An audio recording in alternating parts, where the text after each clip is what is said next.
హరే కృష్ణ హరే కృష్ణ అందరికి. సో ఈరోజు లెవెల్ 2 భగవద్గీత యథాతథం క్లాస్కి మీ అందరికీ కూడా ఇస్కాన్ శ్రీ శ్రీ రాధా గోవింద ఆలయం మంగళూరు కర్ణాటక తరపున స్వాగతం సుస్వాగతం. హరే కృష్ణ భక్తులందరికీ కూడా స్వాగతం. సో మరి ఈ లెవెల్ 2 భగవద్గీత యథాతథంలో ఈరోజు మనము 15వ అధ్యాయాన్ని ఇస్కాన్ సంస్థాపక ఆచార్యులైనటువంటి శ్రీల ప్రభుపాదుల వారి యొక్క బోధనల ఆధారంగా మనము ఈ అధ్యాయాన్ని చూడబోయేటువంటిది. హరే కృష్ణ.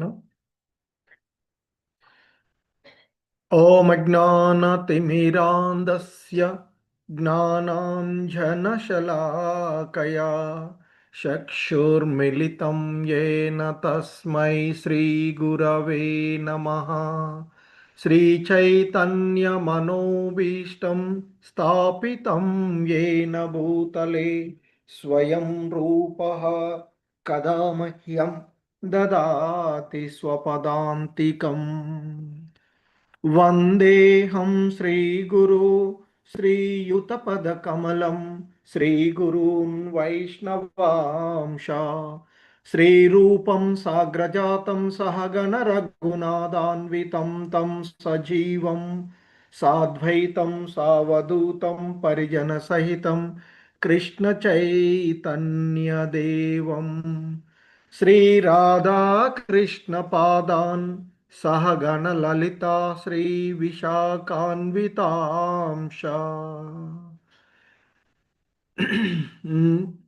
హే కృష్ణ కరుణా సింధో దీన బంధో జగత్పతే గోపేశ గోపికా కాంత రాధా కాంత నమోస్తుతే. తప్త కాంచన గౌరాంగీ రాధే వృందావనేశ్వరి వృషభానుసుతే దేవి ప్రణమామి హరిప్రియే. వాంఛాకల్పతరుభ్యశ్చ కృపా సింధుభ్య ఏవ చ పతితానాం పావనేభ్యో వైష్ణవేభ్యో నమో నమః.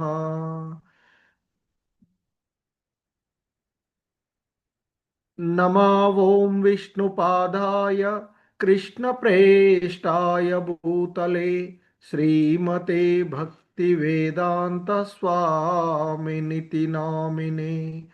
నమస్తే సారస్వతే దేవే గౌరవాణి ప్రచారిణే నిర్విశేష శూన్యవాది పాశ్చాత్యదేశతారిణి. జయ శ్రీ కృష్ణ చైతన్య ప్రభు నిత్యానంద శ్రీ అద్వైత గదాధర శ్రీవాసాది గౌర భక్త వృంద. హరే కృష్ణ హరే కృష్ణ కృష్ణ కృష్ణ హరే హరే హరే రామ హరే రామ రామ రామ హరే హరే. హరే కృష్ణ. సో భగవద్గీత లెవెల్ 2 అవగాహనలో ఈరోజు మనము 15వ అధ్యాయమైనటువంటి పురుషోత్తమ యోగము అనేటువంటి అధ్యాయాన్ని చూడబోతూ ఉన్నటువంటిది. సో ఈ అధ్యాయంలోని మొదటి శ్లోకము మనం చూసినట్లయితే, సో అంతకుముందు 14వ అధ్యాయాన్ని చూసినట్లయితే 14వ అధ్యాయమైనటువంటి ఆ ప్రకృతి త్రిగుణాలు సత్వ రజో తమో గుణాల యొక్క స్వభావాలను గురించి తెలియచేస్తూ చివరి శ్లోకంలో శ్రీకృష్ణ భగవానులు వారు చెప్తారు, ఓ అర్జున, అమృతమైనది, నశింపనిది, నిత్యమైనది, చర్మసుఖానికి సహజ స్థితి అయినటువంటి నిరాకార బ్రహ్మమునకు కూడా నేనే ఆధారము అంటూ ఆ భగవంతుడికి చెప్పినటువంటి అంశాన్ని అక్కడ చెప్పబడినటువంటిది. సో ఎందుకంటే ప్రకృతి త్రిగుణాలైనటువంటి సత్వ రజో తమో గుణాలు అంటే ఏంటి, ఆ గుణాలు ఎలా ప్రభావితం చేస్తూ ఉన్నాయి అనేటువంటి అంశాన్ని మనకి అక్కడ చూసినటువంటి ప్రకృతి త్రిగుణాలు అంటే ఏమిటి, అవి ఎట్లా పనిచేస్తూ ఉంటాయి, అలాగే అవి జీవుణ్ణి ఎలా బంధిస్తూ ఉన్నాయి, మరి అవి ఎలా ముక్తికి కల దోహదపడతాయి, వాటిని ఎలా అధిగమించాలి అనేటువంటి అంశాలను ఆ అధ్యాయంలో జ్ఞాన పద్ధతిలో ఆ దేవదేవుడైనటువంటి శ్రీకృష్ణ భగవానులు వారు తెలియచేసినటువంటి అంశాలను మనము అక్కడ చూసినటువంటిది. సో ముఖ్యంగా ఆ త్రిగుణాలను అధిగమించేటువంటి విషయాలను కూడా మనకి ఆ అధ్యాయంలో చెప్పబడినటువంటి చూస్తాం. ఓ అర్జున, అన్ని పరిస్థితులలో మరి అమోఘముగా పూర్ణమైనటువంటి భక్తియుత సేవలో నెలకొన్నటువంటి వాడు శీఘ్రమే ఈ ప్రకృతి త్రిగుణాలను అధిగమించి బ్రహ్మస్థితికి చేరుకుంటాడు అంటూ, ఆ బ్రహ్మస్థితి అంటే ఏంటో చెప్తారు. అమృతత్వము, అవినాశత్వము, నిత్యత్వము, సుఖము అనేవి బ్రహ్మం యొక్క సహజ స్థితుల గురించి చెప్పబడినటువంటిది. సో మరి ఆ బ్రహ్మమే ఆధ్యాత్మిక అనుభూతి యొక్క ఆరంభము అంటూ మరి చెప్పబడినటువంటి అంశాలను మనం అక్కడ చూసినటువంటివి. సో ఇక ఈరోజు ఈ అధ్యాయంలోని హరే కృష్ణ ఈ శ్లోకాన్ని మనం 15వ అధ్యాయంలోని మొదటి శ్లోకము, ఆ భగవంతుడి ద్వారానే చెప్పబడుతూ ఉన్నటువంటి అంశము. శ్రీ భగవానువాచ ఊర్ధ్వమూలమదశాకం అశ్వత్థం ప్రాహురవ్యయం ఛందాంసి యస్య పర్ణాని యస్తం వేద సవేదవిత్. సో దేవదేవుడైనటువంటి శ్రీకృష్ణ భగవానుల వారు అర్జునుడితో చెప్తూ ఉన్నటువంటిది ఊర్ధ్వమూలం అధశాఖం అంటూ చెప్తున్నటువంటిది. ఊర్ధ్వమూలం వేళ్ళు పైముఖంగా ఉన్నటువంటిది, అధశాఖం కిందికి శాఖలను కలిగి ఉన్నటువంటిది, అశ్వత్థం ప్రాహురవ్యయం అంటూ చెప్తున్నారు. అశ్వత్థ వృక్షము అనేటువంటి ఒక వృక్షము కలదు. ప్రాహు అంటే చెప్పబడినది, అవ్యయం అంటే నిత్యమైనటువంటిది. ఛందాంసి యస్య పర్ణాని అంటూ చెప్తున్నారు. ఇక్కడ ఛందాంసి అంటే వేద మంత్రాలు అని చెప్తారు. పర్ణాని అంటే దాని యొక్క ఆకులు. సో ఇక్కడ భగవంతుడు చెప్తున్నారు, ఓ అర్జున, వేళ్ళు పైముఖంగాను కొమ్మలు కింది ముఖంగాను వేద మంత్రాలు ఆకులుగా కలిగిన నశింపులేనటువంటి అంటే శాశ్వతమైనటువంటి అశ్వత్థ వృక్షము ఉన్నది అని చెప్పబడింది. ఈ వృక్షాన్ని తెలిసిన వాడే వేదములను తెలిసినవాడు అంటూ చెప్తున్నటువంటిది. ఎందుకంటే మధ్యలో ఉన్నటువంటి 6 అధ్యాయాలలో భక్తి యోగం గురించి పూర్తిగా వివరించిన తర్వాత ఇక ముఖ్యంగా మనకి 13వ అధ్యాయాల నుండి ఆ జ్ఞానము, జ్ఞాన ద్వారా వేదాలను గురించినటువంటి అంశాలను, వేద అధ్యయనము, ఈ అధ్యాయంలో వేదాల యొక్క ప్రయోజనము, వేదాల యొక్క ఉద్దేశ్యము అవన్నీ కూడా ఈ అధ్యాయంలో చెప్పబడుతూ ఉన్నటువంటిది.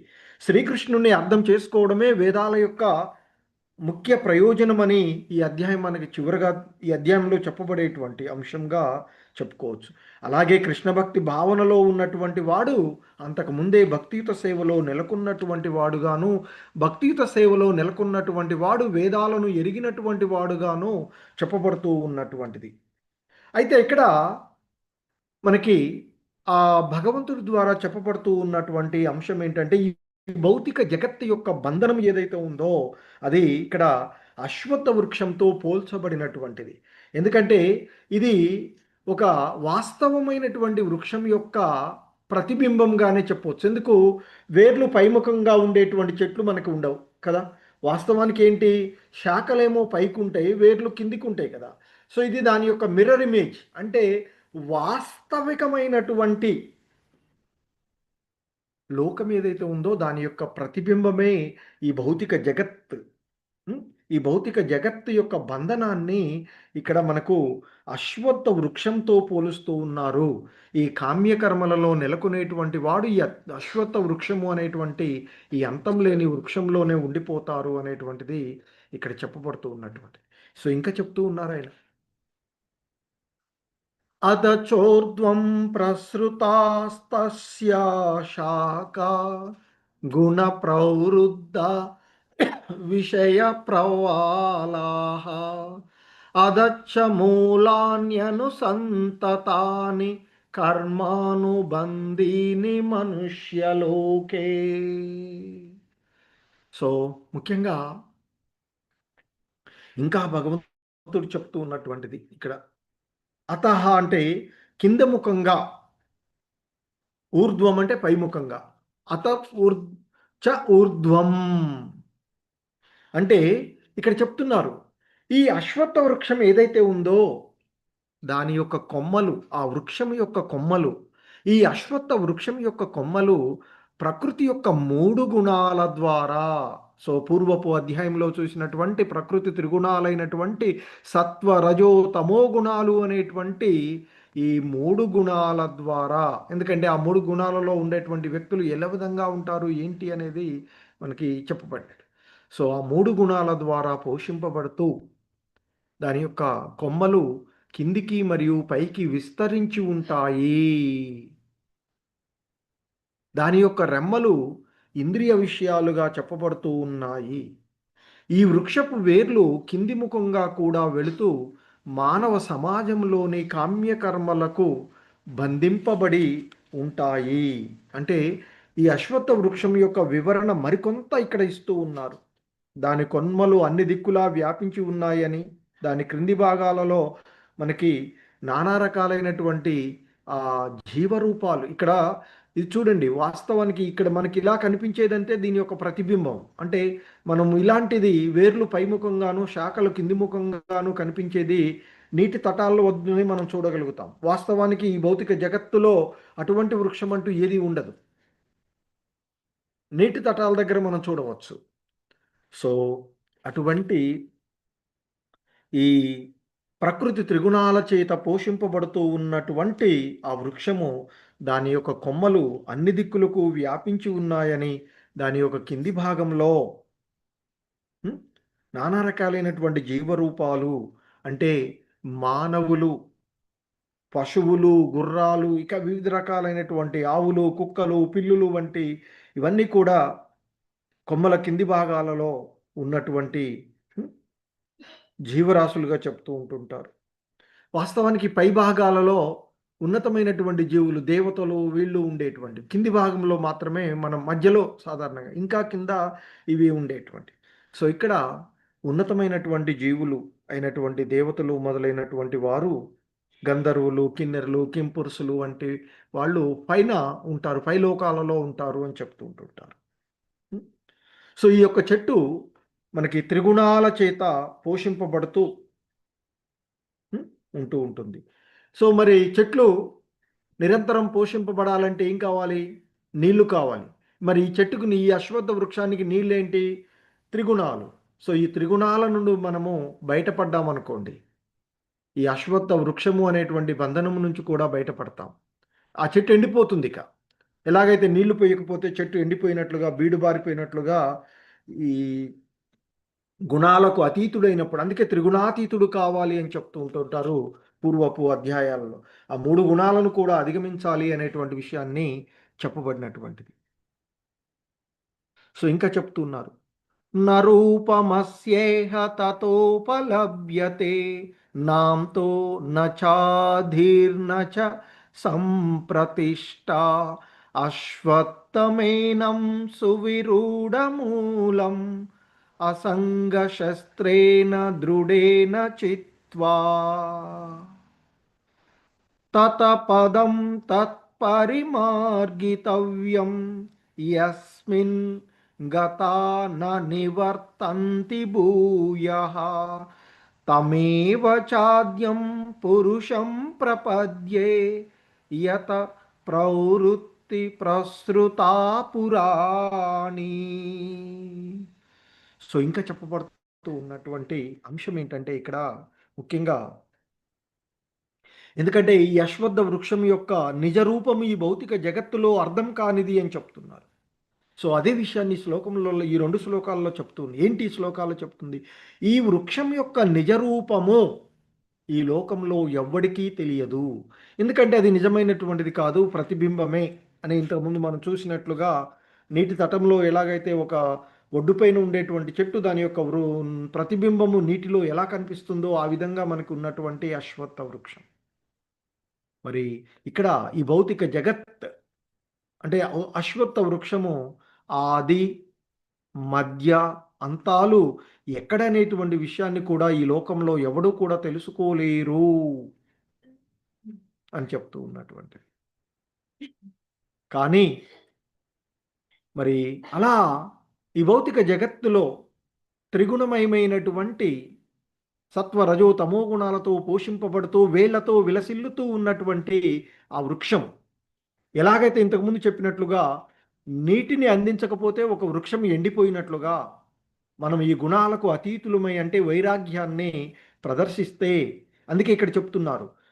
కానీ ఓ అర్జున, స్థిరంగా నాటుకుపోయినటువంటి వేళ్లతో విలసిల్లుతూ ఉన్నటువంటి ఈ అశ్వత్థ వృక్షాన్ని వైరాగ్యము అనేటువంటి ఖడ్గంతో ఖండించి వేయాలి అంటూ చెప్తూ ఉన్నారు. ఎందుకంటే ఈ వృక్షపు భౌతిక విస్తారాల్లో చిక్కబడినటువంటి మనిషి ఎంతవరకు వ్యాపించిందో దాని యొక్క ఆరంభము ఎక్కడ ఉందో చూడలేడు అని చెప్తారు. కానీ దాని యొక్క కారణాన్ని కనుక్కోవాలి. ఎందుకంటే మనం చూస్తాం కదా ఈ భౌతిక జగత్తులో నేనున్నా, నేను ఎవరి నుంచి వచ్చాను, నా తండ్రి ఎవరు, తాత ఇంకా అన్న అలా అలా అలా పోతే ఎక్కడికో వెళ్తుంది. చివరికి ఆ భగవంతుడి దగ్గరికి వెళ్ళేటువంటి పరిస్థితి మనది కదా. సో కనుక అలా అలా అన్వేషిస్తూ చివరికి గర్భోదక సాయి విష్ణువు నుండి సృష్టించబడినటువంటి బ్రహ్మదేవుని దగ్గరకు వెళ్తాం మనం.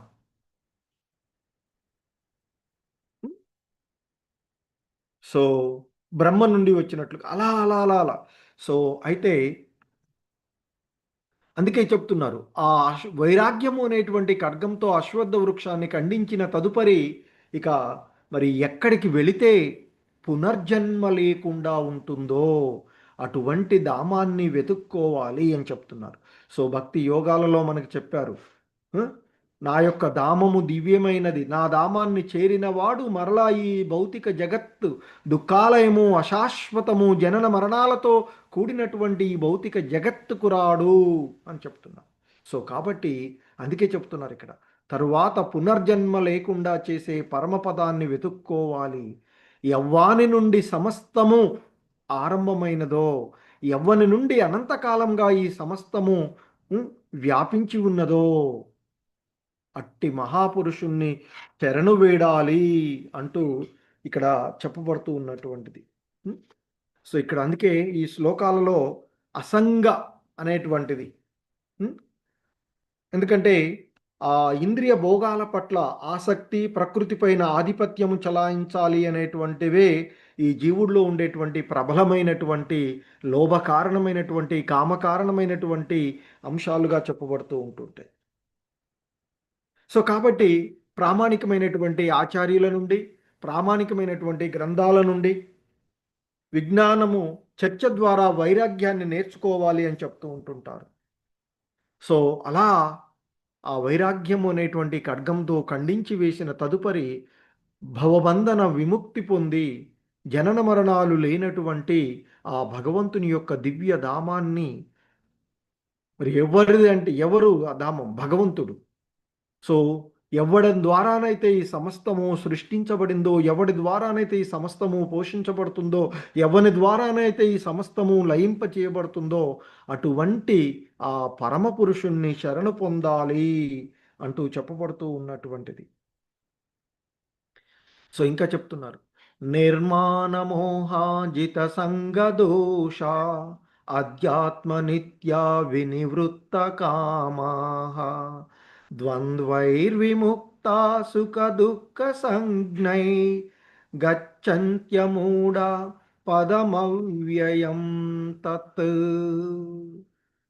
మిథ్యా గొప్పతనము, మోహము, అనురాగ దోషాన్ని జయించి నిత్యమైనది అర్థం చేసుకున్న వారు కోరికలన్నింటినీ విడిచిపెట్టి సుఖదుఖాది ద్వంద్వాలకు అతీతులై పరమపురుషుణ్ణి చరణజొచ్చేవారు శాశ్వతమైన బ్రహ్మపదాన్ని పొందుతారు అంటూ చెప్తున్నది. ముఖ్యంగా ఈ శ్లోకం మనకు చెప్పబడుతూ ఉన్నటువంటి అంశం ఏంటంటే శరణాగతి. ఆ భగవంతునికి అంటే ఆ భగవంతునికి ఎప్పుడు శరణాగతులు కాగలుగుతాము? మోహము, అనురాగ దోషము అనే వాటిని వదిలివేయగలిగినప్పుడు, వాటిని జయించగలిగినప్పుడు, మిథ్యా గొప్పతనం, అహంకారం, మిథ్యా అహంకారం ఏదైతే ఉందో దానిని జయించగలిగినప్పుడు, వాస్తవాన్ని అర్థం చేసుకున్నప్పుడు, ఎలాగైతే 10వ అధ్యాయం ద్వారా ఆ భగవంతుని యొక్క విభూతులను విన్న తర్వాత అర్జునుడు వాస్తవాన్ని అర్థం చేసుకొని అతని దివ్య స్వరూపాన్ని, విశ్వరూపాన్ని దర్శించుకోవడానికి ప్రయత్నం చేశాడు.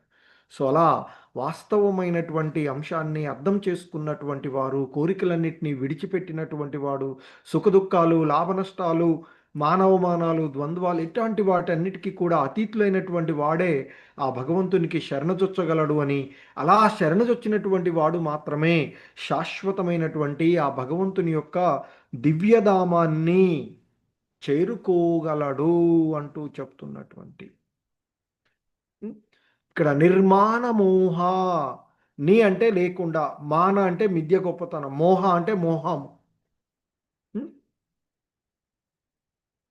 జిత సంగ, ఆ సంగ అంటే సాంగత్యము, జిత అంటే జయించడం.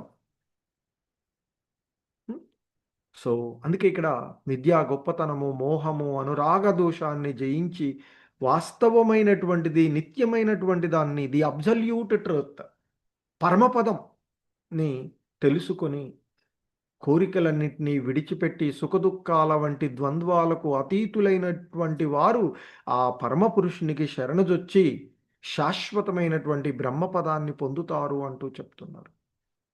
ఇంకా చెప్తున్నారు, న తద్వాసయతే సూర్యో న శశాంకో న పావకః యద్గత్వా న నివర్తంతే తద్ధామ పరమం మమ. మరి ఏదైతే ఆ భగవంతుని యొక్క దివ్యధామం గురించి చెప్తున్నారు ఇక్కడ, ఎక్కడికి వెళితే తిరిగి రామో అట్టి దివ్యధామాన్ని వెతుక్కోవాలన్నారు కదా. మరి అటువంటి నిత్యమైనటువంటి ఆ పదాన్ని గురించి ఇక్కడ చెప్తున్నారు. పరమపదమైనటువంటి ఆ ధామము, ఆ భగవద్ధామము గురించి చెప్తూ ఉన్నారు. అందుకే న తద్భాసయతే. నా అంటే ఇక్కడ మరి కాదు అనేటువంటి అర్థం ఇక్కడ వస్తుంది. అంటే ఇక్కడ తత్ అది, న భాసయతే ప్రకాశిం ప్రకాశింప చేయబడదు. ఏంటది? ఆ భగవంతుని యొక్క దివ్యధామము సూర్యుడు లేదా చంద్రుడు, నా శశాంకో నా పావకో సూర్యో అని చెప్తున్నారు. అంటే సూర్యుడి ద్వారా కానీ, చంద్రుడి ద్వారా కానీ, లేదా అగ్ని విద్యుత్తుల ద్వారా కానీ, పావక అంటే అగ్ని విద్యుత్తులు, సో అటువంటి ద్వారా కానీ అది ప్రకాశింపబడదు. ఏంటది? ఆధ్యాత్మికమైన లోకం. మరి అటువంటి స్వయం ప్రకాశకమైనటువంటి కృష్ణలోకము లేదా గోలోక వృందావనంగా తెలియజేయబడేటువంటి ఆధ్యాత్మిక జగత్తు అంటే శ్రీకృష్ణుని యొక్క ధామము ఇక్కడ వర్ణించబడుతూ ఉన్నటువంటిది. ఎటువంటిది? దివ్యమైనటువంటిది. సూర్య చంద్రుల యొక్క తేజస్సు కానీ, అగ్ని విద్యుతుల ద్వారా కానీ అది ప్రకాశింప చేయబడవలసిన అవసరం లేదు. ఆ భగవంతుని యొక్క దేహ కాంతి ద్వారానే అది దేదీప్యమానంగా, ప్రకాశవంతంగా, స్వయం ప్రకాశమానం అది. సో కాబట్టి మరి ఆ దివ్యధామము, ఆ భగవంతుని యొక్క ధామము, ఆ గోలోక వృందావనం. ఎందుకంటే ఆ సమస్త లోకాలు అంటే వైకుంఠ లోకాలుగా ప్రకాశమానమైనటువంటి లోకాల తేజమే బ్రహ్మజ్యోతిగా చెప్పబడుతూ ఉంటుంటుంది. ఆ తేజోమయమైనటువంటి ఆకాశాన్ని అది రూపొందిస్తుంది అని చెప్తుంటారు. కానీ నిజానికి ఆ కృష్ణలోకమైనటువంటి గోలోక బృందావనం నుండే తేజస్సు వెలువడుతూ ఉంటుంది. వాస్తవానికి ఎలా వస్తుంది మనకి సూర్యకాంతి, కాంతి కనిపిస్తూ ఉంటుంది. కానీ ఆ సూర్యకాంతి ఎక్కడి నుంచి వస్తుంది? సూర్యుడి నుంచి వస్తుంది. అది కూడా కృష్ణలోకము, కృష్ణుడి నుంచి వచ్చేటువంటి కాంతిగానే చెప్తూ ఉంటుంటారు. సో మరి అటువంటి ఆ దివ్యధామాన్ని చేరుకున్నటువంటి వాడు తిరిగి ఈ భౌతిక జగత్తులోనికి రారు. అదే పరమం మమ అనేటువంటి చెప్తూ ఉన్నారు. హ్మ్. సో కనుక అది పరమం అంటే అది ఇక్కడ షడ్ విభూతులతో నిండినటువంటిదిగా చెప్తూ ఉంటుంటారు.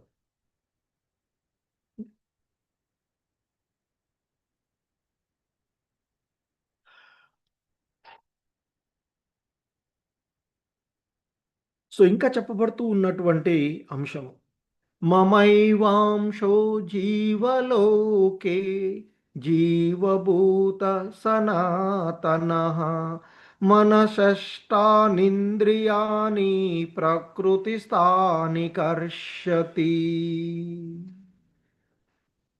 సో ఈ భౌతిక జగత్తులో ఉండేటువంటి జీవులన్నీ కూడా నా యొక్క శాశ్వతమైన అంశాలు అంటూ చెప్తున్నారు. కానీ బద్ధ జీవితము కారణంగా వారు అంటే ఈ భౌతిక జగత్తులో ఉండేటువంటి జీవులందరూ కూడా ఆ భగవంతుని యొక్క శాశ్వత వంశలైనట్టు అందుకే మమైవాంశో జీవలోకి మమ అంటే నా యొక్క ఏవా నిశ్చయంగా అంశ అంటే అంశకణం జీవలోకి అంటే ఈ భౌతికమైనటువంటి జగత్తులో ఉండేటువంటి వారు జీవభూత అంటే బద్ధుడైనటువంటి జీవుడు సనాతనః అంటే సనాతనుడు అంటే నిత్యుడు నిత్యమైనటువంటి వాడు నిత్యుడు. మనషష్టానింద్రియాని మనః అంటే మనసుతో కూడి షష్టాని అంటే షష్టాని ఇంద్రియాని 6 ఇంద్రియాలు. హ్మ్.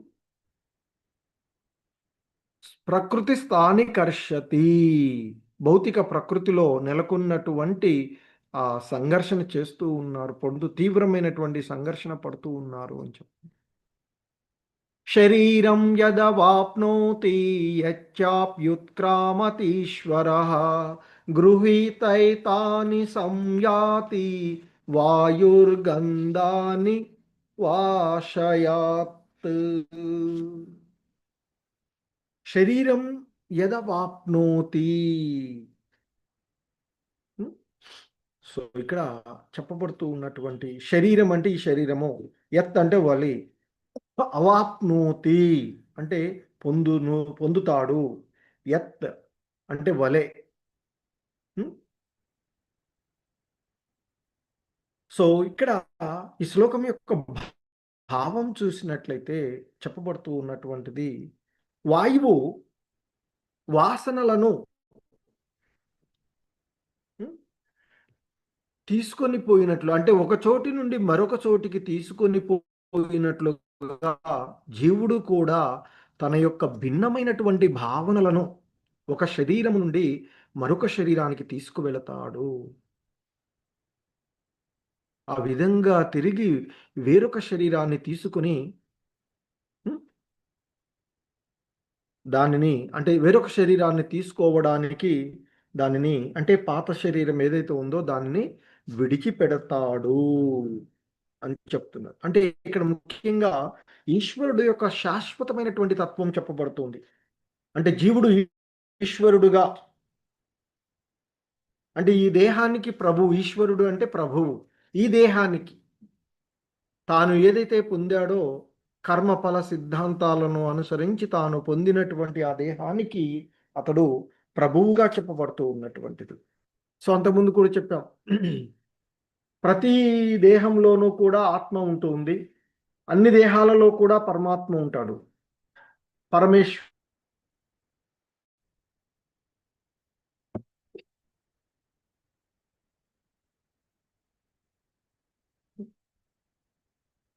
సో మరి ఆ మరణ సమయంలో మనం ఏర్పరచుకున్నటువంటి చైతన్యం ఏదైతే ఉందో అంతిమ కాలంలో మన యొక్క భావన అంతిమ నారాయణ స్మృతి ఉండాలి అని చెప్తారు. అంతకాలే నారాయణ ఆ, చెప్పబడినటువంటిది.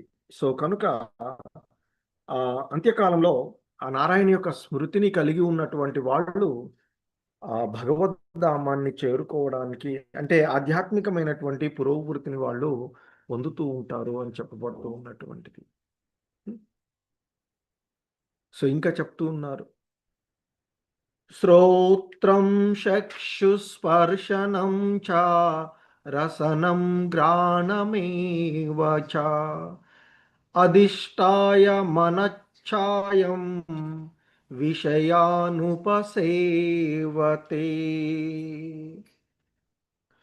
శ్రోత్రం అంటే చెవులు, చక్షుః కళ్ళు, స్పర్శనం స్పర్శ అంటే చర్మం, రసనం నాలుక, గ్రాణం వాసన శక్తి.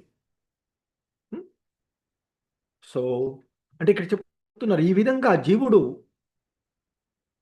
ఇంతకుముందు చెప్పారు కదా, ఒక దేహం నుండి ఇంకొక దేహానికి తన యొక్క వాసనలను, వాయువు ఏ విధంగా అయితే వాసన ఎక్కడ పోదు, అది అక్కడే ఉంటుంది, కానీ వాయువుతో పాటు వెళ్ళిపోతుంది. సో వాయువు వాసనను ఒక ప్రదేశం నుండి మరొక ప్రదేశానికి తీసుకువెళ్ళినట్లుగా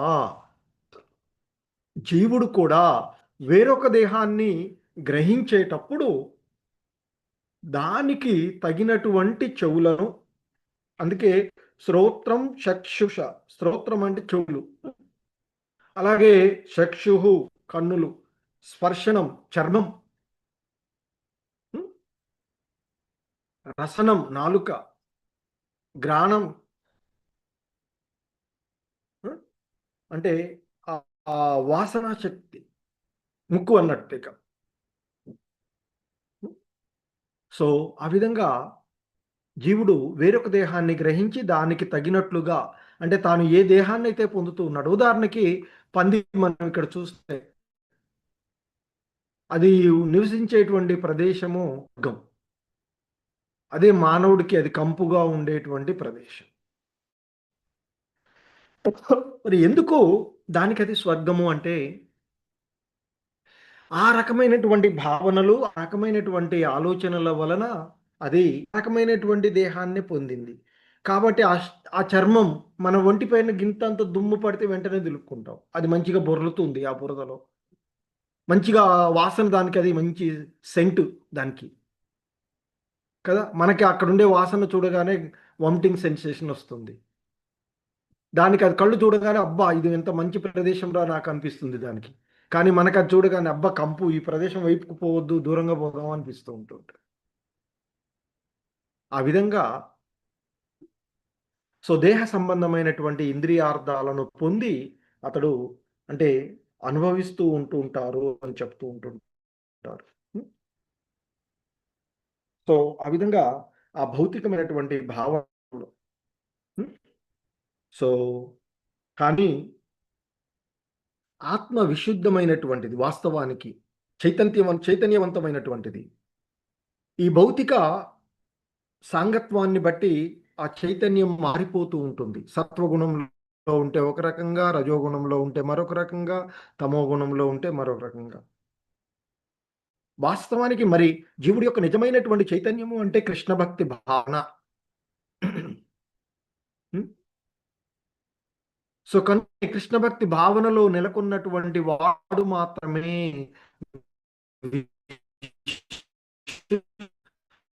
ఉత్క్రామంతం స్థితం వాపి భుంజానం వాయు వాగుణాన్వితం విమూఢానాను పశ్యంతి జ్ఞానచక్షుషః. జీవుడు తన శరీరాన్ని ఏ విధంగా విడిచిపెడుతూ ఉన్నాడో, మరి ఈ ప్రకృతి యొక్క మూఢాల ప్రభావంతో ఎలాంటి శరీరాన్ని అతను అనుభవిస్తూ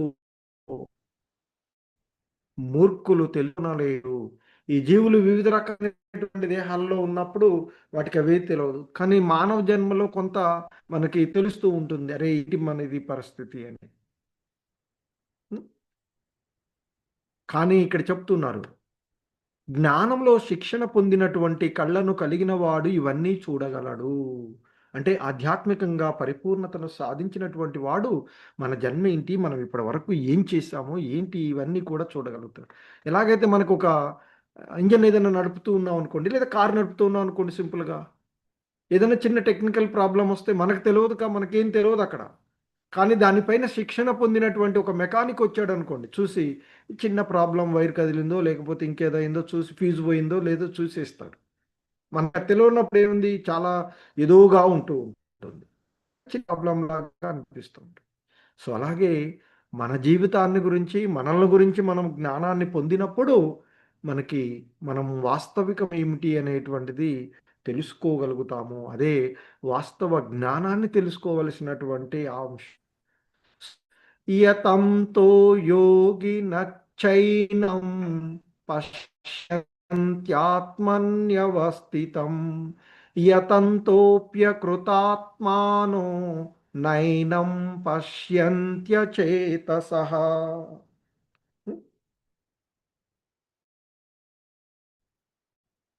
యతంతః అంటే యతంతో చెప్తున్నటువంటి ప్రయత్నించే యోగినః, యోగు కూడా ఏనం ఎవరు చూడగలరంటే ఆత్మానుభూతిలో నెలకొనినటువంటి.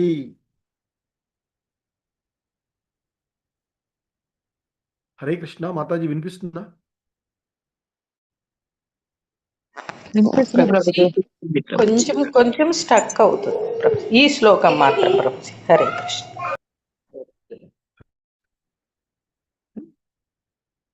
సో ఆత్మానుభూతిలో నెలకొన్నటువంటి యోగులు మాత్రము మరి ఈ పరిస్థితి అంతా ఏంటి, ఎటువంటి పరిస్థితులలో మనం ఉన్నాము, ఎటువంటి దానిని మనము అనుభవిస్తూ ఉన్నాము అనేటువంటి అంశాలను స్పష్టంగా చూడగలరు. చెప్పబడుతూ ఉన్నటువంటి అంశము. ఎందుకంటే ఆధ్యాత్మిక అనుభూతి మార్గంలో అనేక మంది యోగులు ఉండేటువంటి, అదే ఆత్మానుభూతిలో నెలకొన్నటువంటి యోగులు దీనిని స్పష్టంగా చూడగలరు.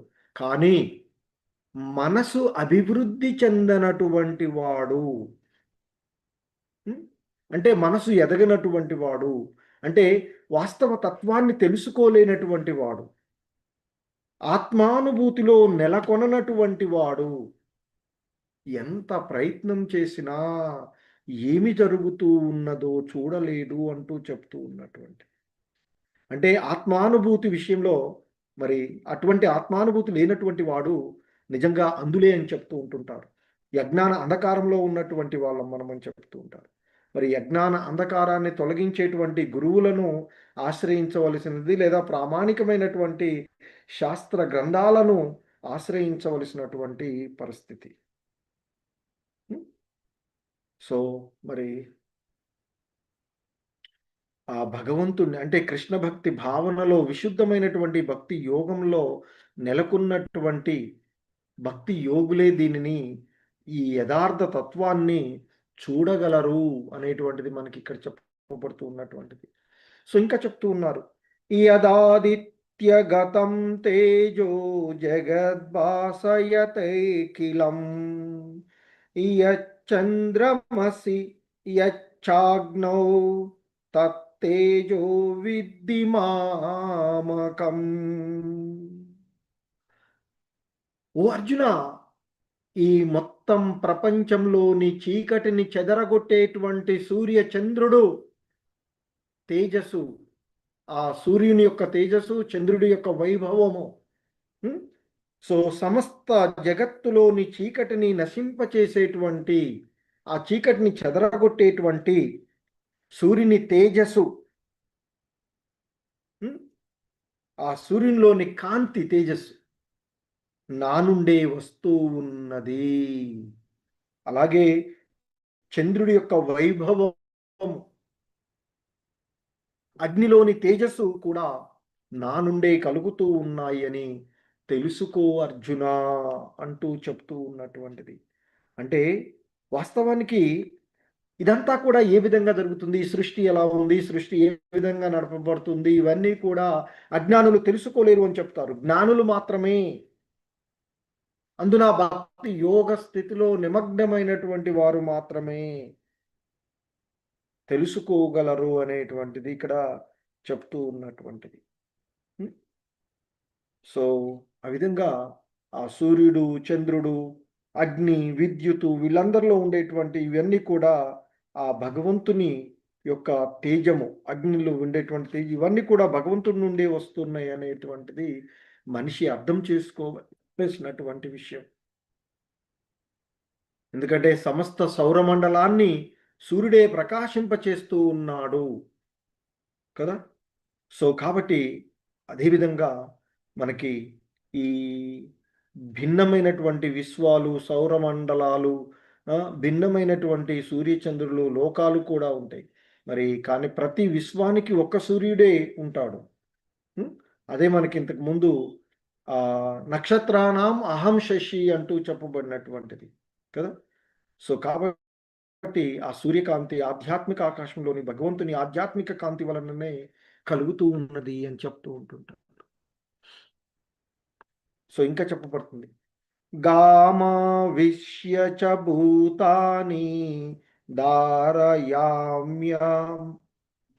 హమోజసా పుష్ణామి షౌషధీ సర్వాః సోమో భూత్వా రసాత్మకః. సో ఇంకా చెప్తూ ఉన్నారు ఆయన, ఓ అర్జున, నేను ప్రతి గ్రహంలోనికి ప్రవేశిస్తాను, నా శక్తి ద్వారా అవి కక్షలో నిలిచి ఉంటాయి. నేను చంద్రుడినై అన్ని ఔషధాలకు జీవన రసాన్ని సమకూరుస్తాను అంటూ ఆ భగవంతుని శక్తి చేత సకల గ్రహాలు గాలిలో తేలుతూ ఉన్నాయి అనేటువంటి విషయము ఇక్కడ ఈ శ్లోకం ద్వారా అర్థమవుతూ ఉన్నటువంటిది. అలాగే భగవంతుడు ప్రతి అణువులోనికి, ప్రతి గ్రహంలోనికి, ప్రతి జీవిలోనికి ప్రవేశించగలిగేటువంటి వాడు.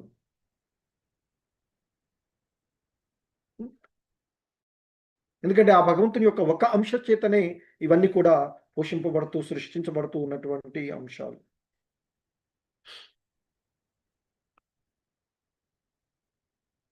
అహం వైశ్వానరో భూత్వా ప్రాణినాం దేహమాశ్రితః ప్రాణాపాన సమాయుక్తః పచామ్యన్నం చతుర్విధం. సో ఇక్కడ ముఖ్యంగా చెప్పబడుతూ ఉన్నటువంటి అంశం, అహం అంటే నేను, వైశ్వానరః, వైశ్వానరః అంటే ఆరగించే, అంటే జీర్ణక్రియ యొక్క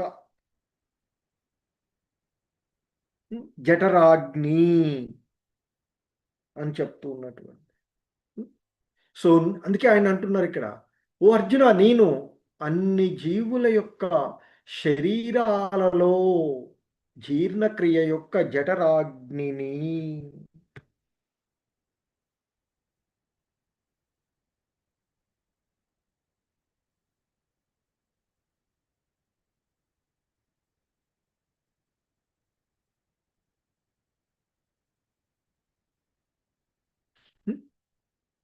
సో మరి మనకి ఆ శరీరంలోనికి వెళ్ళేటువంటి, కడుపులోనికి పంపించబడినటువంటి, అందుకే ఇక్కడ చెప్తున్నారు, నేను అన్ని జీవుల యొక్క శరీరాలలో,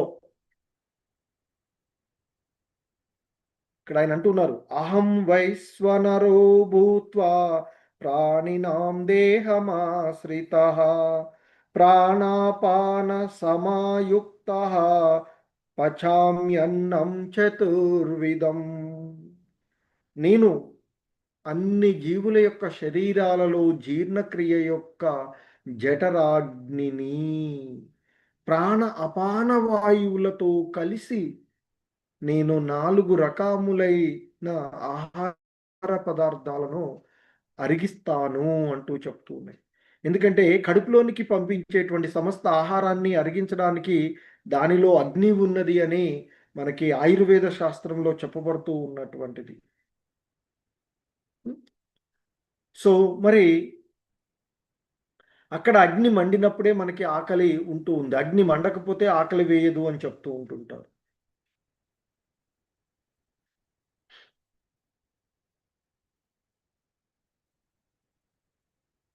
సో ఇంకా చెప్తూ ఉన్నారు, సర్వస్య చాహం హృది సన్నివిష్టో మత్త స్మృతిర్ జ్ఞానమపోహనం చ వేదైశ్చ సర్వైరహమేవ వేద్యో వేదాంత కృదు వేద విదేవ చాహం.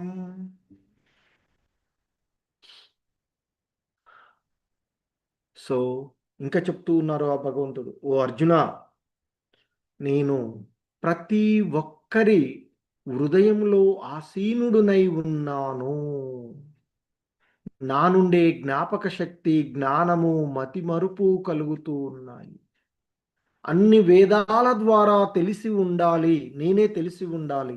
నిజానికి నేనే వేదాల యొక్క కర్తను మరియు వేదాలను తెలుసుకున్నవాడను అంటూ ఆ భగవంతుని యొక్క తత్వాన్ని ఇక్కడ చెప్తూ ఉన్నటువంటిది. ఎందుకంటే ఆయన ప్రతి ఒక్కడి హృదయంలో ఆసీనుడునై ఉన్నటువంటి వాడి పరమాత్మను అంటూ చెప్తూ ఉన్నారు. మరి అటువంటి ఆ పరమాత్మ నుండే జ్ఞాపక శక్తి, జ్ఞానము, మరుపు కలుగుతూ ఉన్నాయి అని చెప్తున్నారు. అలాగే వేదాలన్నింటి ద్వారా తెలుసుకోగలిగినటువంటిది ఆ భగవంతుడే. నిజానికి మరి నేనే వేదాంతకర్తను, నేనే వేదాలను ఎరిగిన వాడను, అంటే తెలుసుకున్నటువంటి వాడను అంటూ ఆ భగవంతుడే చెప్తూ ఉన్నటువంటి అంశము ఇక్కడ మనము చూస్తూ ఉన్నాం. సో ఎందుకంటే ముఖ్యంగా మనకి ఆ సమస్తమైనటువంటి కలాపాలు ఆ భగవంతుడి నుండే ఆరంభమయ్యేటువంటి.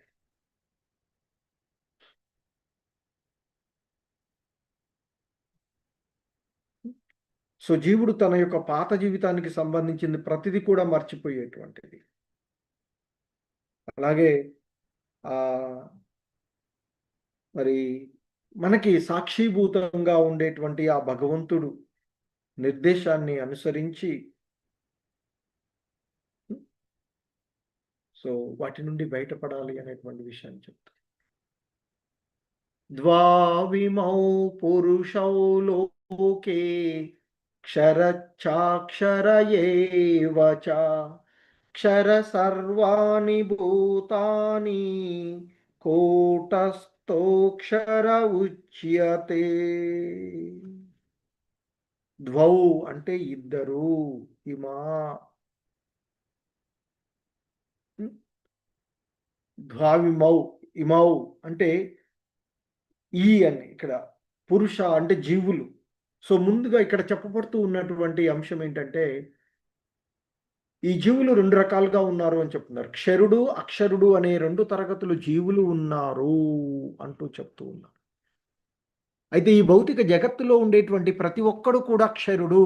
క్షరము అంటే నశించిపోయేటువంటిది, తరిగిపోయేటువంటిది.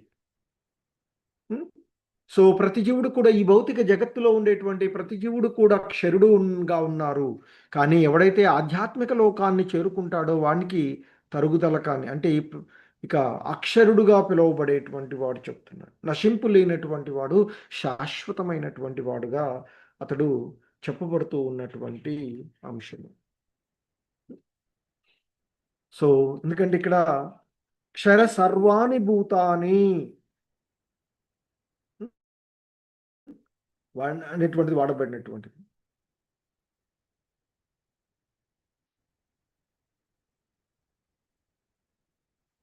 సో ఇంకా చెప్తూ ఉన్నటువంటి అంశము మనకి ఉత్తమ పురుషస్త్వన్యః పరమాత్మేత్యుదాహృతః యో లోకత్రయమావిశ్య బిభర్తవ్యయ ఈశ్వరః. ఉత్తమ అంటే సర్వోత్తముడైన పురుష, పురుషుడు. అంటే ఇంతకుముందు చెప్పినట్లుగా క్షరుడు, అక్షరుడు అనేటువంటి ఈ రెండు రకాలైనటువంటి తరగతులకు చెందిన జీవులు ఉన్నారు అని చెప్తున్నట్టు. ఈ భౌతిక జగత్తులో ప్రతి ఒక్కడు కూడా క్షరుడు కాగా, ఆధ్యాత్మిక జగత్తులో ప్రతి ఒక్క జీవుడు కూడా అక్షరుడుగా ఉండే, అంటే ఆధ్యాత్మిక జగత్ చేరుకున్నవాడు ఇక నశింపు ఉండదు అతనికి. సో కనుక మరి ఇక్కడ చెప్పబడుతూ ఉన్నటువంటి అంశం ఏంటంటే, ఈ ఇద్దరితో పాటుగా, అంటే ఆ క్షరుడు, అక్షరుడు అనేటువంటి ఆ ఇద్దరే కాకుండా వారితో పాటుగా ఈ మూడు లోకాలలోనికి ప్రవేశించి, ముల్లోకాలలోనికి ప్రవేశించి వాటిని భరిస్తూ వాటిని భరిస్తూ ఉన్నటువంటి ఆ సాక్షాత్గా అవ్యయమైనటువంటి ప్రభువు పరమాత్ముడు అనే సర్వోత్తముడైన పురుషుడు ఉన్నాడు అర్జున అంటూ ఆ భగవంతుని యొక్క తత్వాన్ని గురించే ఇక్కడ చెప్పబడుతూ ఉన్నటువంటి అంశం. యస్మాత్ క్షరమతీతోహం అక్షరాదపి చోత్తమః తతోస్మి లోకే వేదే చ ప్రతిత పురుషోత్తమః. క్షరుడు, అక్షరుడు ఇద్దరికీ అతీతమైనటువంటి దివ్యమైనటువంటి వాడిని అయిన కారణంగా మరి మహోత్కృష్టమైన మరి ఆ ఆ మహోత్కృష్టం అయినటువంటి కారణంగా, ఈ ఇద్దరికి అతీతంగా దివ్యమైనటువంటి వాడను, ఉత్తమున్నైనటువంటి కారణంగా నేను మరి ఈ ప్రపంచంలోనూ మరియు వేదాలలోనూ పురుషోత్తమునిగా ప్రసిద్ధి చెందాను. ఉత్తమము అనేటువంటి, ఉత్తముడు ప్రధానమైనటువంటి వాడు, పురుషులలో ప్రధానమైనటువంటి వాడు. అందుకే ఆయనను ఎవడూ కూడా, ఆ దేవదేవుణ్ణి ఎవడూ కూడా అతిశయించలేరు అని చెప్తూ ఉంటారు.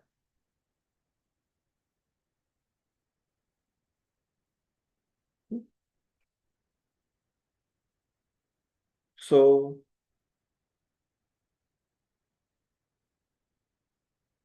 ఇంకా మనకి చెప్పబడుతూ ఉన్నటువంటి అంశము ముఖ్యంగా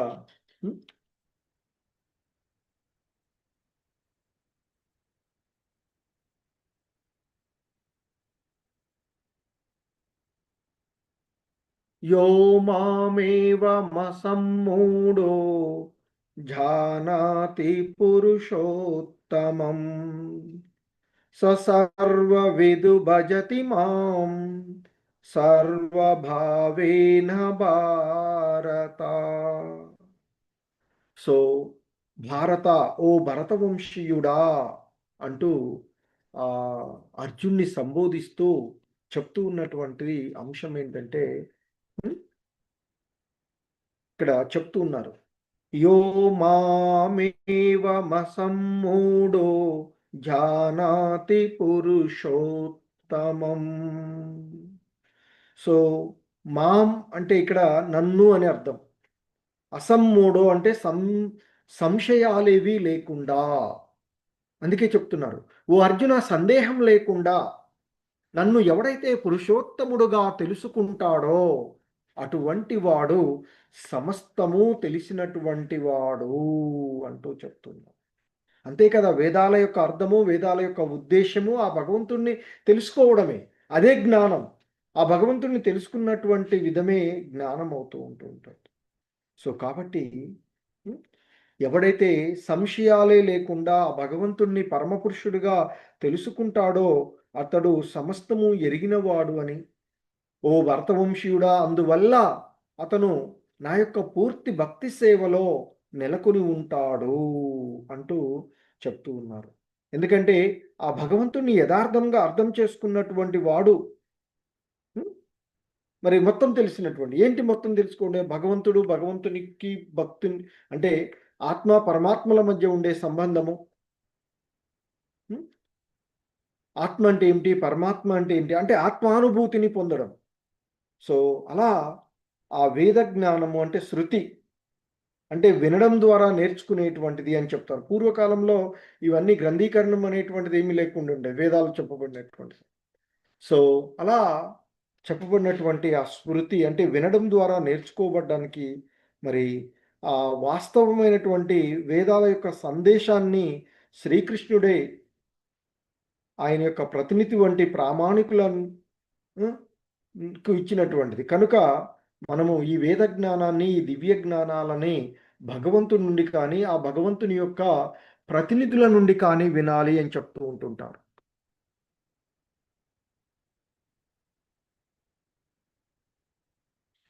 సో ఇంకా చెప్తూ ఉన్నటువంటి అంశము ఇక్కడ మనకి ఇతి గుహ్యతమం శాస్త్రమిదం ముక్తం మయా నఘా ఏతద్ బుద్ధ్వా బుద్ధిమాన్ స్యాత్ కృతకృత్యచ్చ భారత. సో ఇంకా చెప్తూ ఉన్నారు, ఓ భరతవంశీయుడా. సో అంటే ఇక్కడ అర్జున్ని, అలాగే మరొక పదము ఇక్కడ అనఘ అంటే పాపరహితుడవ అంటూ సంబోధిస్తూ ఉన్నటువంటిది. ఓ పాపరహితుడవైన అర్జున, వేద శాస్త్రాలలోని చాలా రహస్యమైనటువంటి భాగము ఇప్పుడు నా ద్వారా నీకు వెల్లడి అయినది. అంటే ఆ భగవంతుడు తెలియచేసినటువంటి అంశాలన్నీ కూడా వేదాలకు సంబంధించినటువంటి వేద శాస్త్రాలలో ఉండేటువంటి అంశాలను ఆయన చెప్పారని చెప్తారు. ఓ పాపరహితుడవైన అర్జున, వేద శాస్త్రాలలోని చాలా రహస్యమైనటువంటి భాగము ఇప్పుడు నా ద్వారా నీకు వెల్లడైనది. ఎవడైతే దీనిని అర్థం చేసుకుంటాడో వాడే బుద్ధిమంతుడవుతాడు. మరి అటువంటి బుద్ధిమంతుని యొక్క ప్రయత్నాలన్నీ కూడా పరిపూర్ణతను పొందుతాయి అంటూ చెప్తున్నారు. సో ఇక్కడ ముఖ్యంగా మనకి సమస్త శాస్త్రాల యొక్క సారము ఈ అధ్యాయంలో చెప్తూ ఉన్నటువంటి చాలా స్పష్టంగా భగవంతుడు తెలియచేసినటువంటి. సో భగవంతుడు దీన్ని ఏ విధంగా తెలియచేశాడో, దేవదేవుడి చేత ఏ విధంగా ఇది ఇవ్వబడినదో మనిషి దానిని ఆ విధంగానే అర్థం చేసుకోవాలి. జస్ట్ లైక్ ఏ పోస్ట్ మ్యాన్, మనకు ఒక మనీ ఆర్డర్ వచ్చింది అనుకోండి, ఆ మనీ ఆర్డర్లో మనకి ఎంత ఉందో అంతే ఇవ్వాలి కదా. అంతకంటే ఎక్కువ కానీ అంతకంటే తక్కువ చేసి కానీ ఇవ్వడం కుదరదు. సో కాబట్టి ప్రామాణికమైనటువంటి మరి ఆ దేవదేవుడు ఈ వేదాలను గురించి, శాస్త్రాన్ని గురించి, దివ్య జ్ఞానాన్ని గురించి ఏవైతే చెప్పాడో దానిని ఆ విధంగానే ఆచరించాలి అని చెప్తారు. అందుకే ఇస్కాన్ నుండి భగవద్గీత యథాతథము అని చెప్తాం. మిగిలిన వారు వారి ఇష్టానుసారం వారి భావాలను చెప్తూ ఉంటుంటారు కొన్ని. సో అందుకే ప్రామాణికమైనటువంటి ఆ భగవద్గీత అంటే మనకి ఇస్కాన్ నుండి వచ్చినటువంటిదిగానే చెప్పబడుతూ ఉంటుంటుంది. లేదా ఇంతకుముందు చెప్పుకున్నట్లుగా ఆ భగవంతుని యొక్క ప్రతినిధి పరంపరలో ఉన్నటువంటి వారి నుండి విన్నటువంటిది, వారి నుండి వచ్చినటువంటిది. సో ఆ విధంగా బుద్ధిమంతుడు దివ్య జ్ఞానంలో పరిపూర్ణుడు అవుతాడు అని చెప్పబడుతున్నటువంటి. సో కాబట్టి మరి ఆ దేవదేవుని యొక్క తత్వాన్ని అర్థం చేసుకుని అతని దివ్యమైనటువంటి సేవలో నెలకొనడం ద్వారానే ప్రతి ఒక్కడు కూడా ఇంతకు ముందు చెప్పినటువంటి అధ్యాయంలో చెప్పబడినట్లుగా ప్రకృతి త్రిగుణాల యొక్క సమస్తమైనటువంటి కల్మషాల నుండి ముక్తులవుతారు అని చెప్పబడుతుంది. సో ఆధ్యాత్మిక అవగాహన యొక్క పద్ధతే మనకి భక్తియుత సేవ అని చెప్తుంటారు. సో అందుకే ఇక్కడ మనకి సూర్యుడు కాంతి అని చెప్తుంటుంటారు. మరి ఈ అజ్ఞానం, సూర్యుడు ఎక్కడ ఉంటే అక్కడ కాంతి వస్తే చీకటి అనేటువంటి అజ్ఞానం తొలగిపోతుంది. సో కాబట్టి ఆ భగవంతుణ్ణి మనం ఆశ్రయిస్తే ఈ భౌతిక కల్మషాలన్నీ కూడా తొలగిపోతూ ఉంటుంటాయి. అలాగే ఆ భగవత్ శక్తి, అలాగే భగవద్భక్తి కూడా స్వయంగా భగవానుడు రెండు ఒకటే అని చెప్తూ ఉంటుంటారు. రెండు కూడా, ఎందుకంటే రెండు కూడా ఆధ్యాత్మికమైనటువంటివి. ఆ భక్తియుత సేవలో దేవదేవుని యొక్క ఆంతరిక శక్తి ఆధ్వర్యంలో జరుగుతూ ఉండేటువంటిది. ఉం? మరి ఈ భౌతికమైనటువంటిది ఆ భగవంతుని యొక్క బాహ్య శక్తి ద్వారా నడుపబడుతూ ఉండేటువంటిది. సో మనకి విశుద్ధ భక్తుల యొక్క సాంగత్వంలో పూర్ణ కృష్ణ భక్తి భావనలో మనిషి భక్తి యోగముని నిర్వహిస్తూ ఉన్నప్పుడు ఉం? మరి ఈ హృదయ దౌర్బల్యాన్ని దాటాలి అని చెప్తారు. అందుకే అర్జునుడికి 2వ అధ్యాయంలోనే మొదట్లోనే మనకి ఆయనకి చెప్తారు, ఈ హృదయ దౌర్బల్యాన్ని వదిలివేసి రావయ్యా అర్జున అంటూ చెప్తూ ఉంటుంటారు. ఉం? సో ఈ హృదయ దౌర్బల్యాన్ని వదిలేసి మనము ఆ భగవంతుడు బోధించినటువంటి ఉం, ఆ పద్ధతుల ద్వారా తనను ఈ భవబంధనాల నుంచి విడిపించుకోవచ్చు అనేటువంటిది మనకి చెప్తూ ఉన్నటువంటిది. ఉం? ఆ పురుషోత్తమ యోగంలో మనకి ముఖ్యంగా భగవంతుని గురించినటువంటి విషయాలను ఈ అధ్యాయంలో చాలా చక్కగా వివరించినటువంటిది. అలాగే మీరు ఇంకా డీటెయిల్డ్గా మరికొన్ని చదవడానికి శ్రీల ప్రభుపాదుల వారి యొక్క భాష్యాన్ని మీరు ఆ భగవద్గీత యథాతథము అనేటువంటి ఈ గ్రంథం నుండి తీసుకొని భాష్యాన్ని చదువుకున్నట్లయితే మరింత వివరణ ద్వారా మీరు ఈ అంశాన్ని తెలుసుకోవచ్చు. ఈ అధ్యాయం పురుషోత్తమ యోగముకు శ్రీల ప్రభుపాదుల వారి యొక్క వివరణము ఇంతటితో సమాప్తం. హరే కృష్ణ. జగద్గురు శ్రీల ప్రపాద్ కీ జై.